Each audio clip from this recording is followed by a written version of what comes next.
In this video, I'm going to give you a guide on how to improve all aspects of your Counter-Strike game and give you a rough outline of a training routine.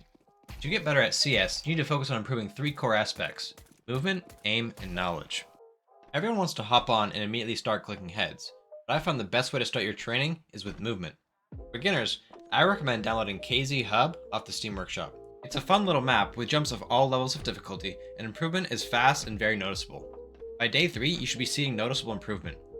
Don't worry about completing the map or going super fast. This is all about learning how your character moves in-game, and if you get to a jump that's too difficult, you can quit and try again the next day.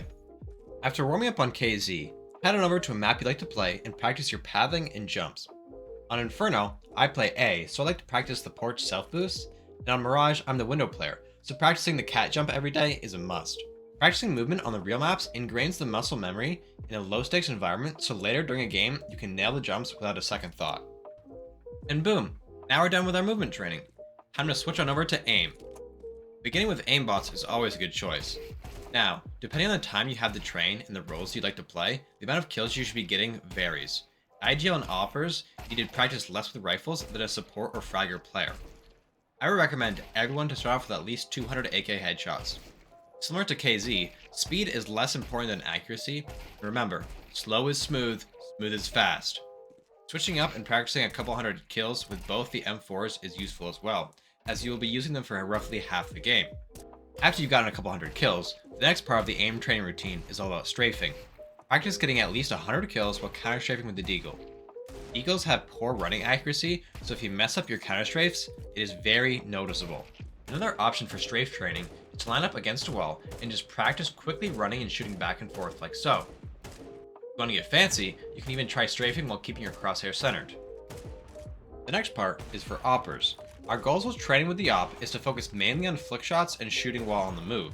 With the massive peeker's advantage in CS2, being an aggressive Opper is the new standard. Try jumping and moving around and then flicking to a target. It may take some time getting used to subtick, but after a while it'll become second nature. As an Opper, I try to get at least 200 flick shot kills every day. The last part of our aim training regimen will be on the fast aim and reflex training workshop map. This will be the most difficult part, especially for new players, so don't sweat it if you are missing a lot of shots. I would recommend using pistols like the USB or Deagle here, as we have already trained with the rifles earlier, and with MR12, pistol rounds are even more important. Try to avoid spamming, as it won't help train your aim mechanics. Letting bots by is completely fine. I try to get around 200 USB kills and 100 Deagle kills. I found that this map really helps to expose the lapses in your mechanics and can help you improve the fastest if you take it seriously. If your aim is still feeling off after all of this, you can hop on over into a deathmatch server until you feel good, or consider trying out Refrag. If you've never heard of Refrag, it's a paid training service that a lot of pro players recommend. They allow you to practice real scenarios on every map by having high-level bots attack you. There are a couple different game modes worth trying out, but this is more for serious players, as it costs between $7 and $79 a month, depending on your subscription level. Now, the last core skill you should practice is your in-game knowledge, and there are endless ways to do so.